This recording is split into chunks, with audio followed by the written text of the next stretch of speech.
I wanted to talk about an utterly absurd waste of public money. The Dan Andrews government here in Victoria is giving the AFL a six-figure sum, rumoured to be between $250,000 and $300,000, to have St Kilda Football Club play their home game against Port Adelaide at their home stadium, which coincidentally the AFL owns. It would be funny if it wasn't so mindlessly stupid. Taxpayers' money should not be going to the nation's wealthiest sporting code.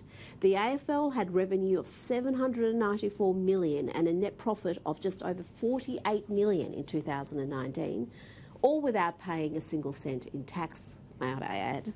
Indeed, the AFL's tax-exempt status helps it pay its executive millions in salaries and bonuses. This is a competition that is so fat that it can afford to pay an activist a salary that rivals that of the Premier and Prime Minister to be the league's, and I quote, General Manager of Inclusion and Social Policy. Now, this St Kilda Port Adelaide game was originally scheduled to be played in Shanghai, but because of the coronavirus outbreak, it had to be shifted back to Australia. The Victorian government's explanation for using public money to secure a Sunday twilight game, which will likely draw less than 20,000 people, is that the game will be a celebration of Melbourne's Chinese community.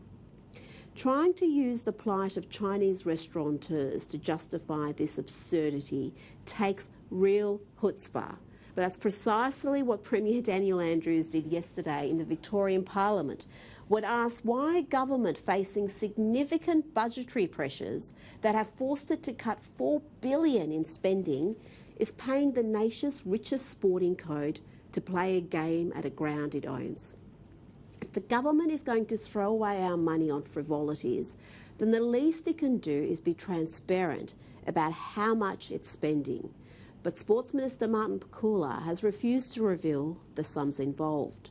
Decision highlights the Andrews government's twisted priorities. On the same day, it announced taxpayer funds would be used for a St Kilda game to be played at St Kilda's home ground. We learned a vital service for traumatised women is to be axed. A $130,000 cut from Victorian legal aid funding means the court network will not be able to help domestic violence victims.